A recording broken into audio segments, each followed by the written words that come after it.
मंडी Bahauddin traffic police का अनोखा कारनामा, निजी होटल शवारमा पॉइंट की तशहीर की भरमार।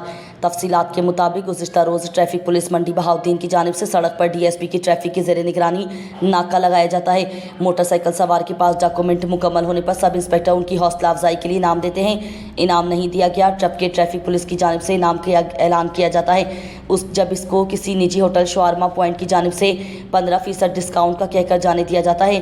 ये ट्रैफिक पुलिस की हौसला अफजाई नहीं, एक निजी होटल शवारमा पॉइंट की तशहीर कर रही है, जिस पर जिला भर के शहरियों में शदीद तशवीश पाई जा रही है कि ये ट्रैफिक पुलिस मंडी बहाउद्दीन मोटरसाइकिल सवार के पास पेपर मुकम्मल होने पर उनको निजी होटल पर डिस्काउंट की मद में जाने का कहा जा रहा है कि वहां पर आपको शवारमा दीगर खाने पीने की अशिया में 15% डिस्काउंट मिलेगा। एक ट्रैफिक पुलिस ऑफिसर डीएसपी की ज़ेरे निगरानी में एक निजी होटल की तशहीर मुहिम में तेज़ी से कर रहे हैं। ये सरासर ज़्यादती है, ऐसी तशहीर बंद करें। हेलमेट क्यों पाया जे?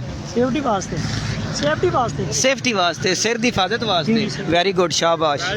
हेलमेट भी पहना है, साइड मिरर भी है, इंडिकेटर भी, नंबर प्लेट भी लगाई हुई है, पीछे भी इशारे, नंबर प्लेट, सारी हर चीज इनकी क्लियर है। इनको हमारी तरफ से इनाम है, इजी फास्ट फूड की तरफ से एक कूपन है, 15% वो डिस्काउंट दे रहे हैं ऐसे शख्स को जिसके पास लाइसेंस हो और उसने हेलमेट पहना हो। तो ये ले, ठीक है sir, thank you, very good.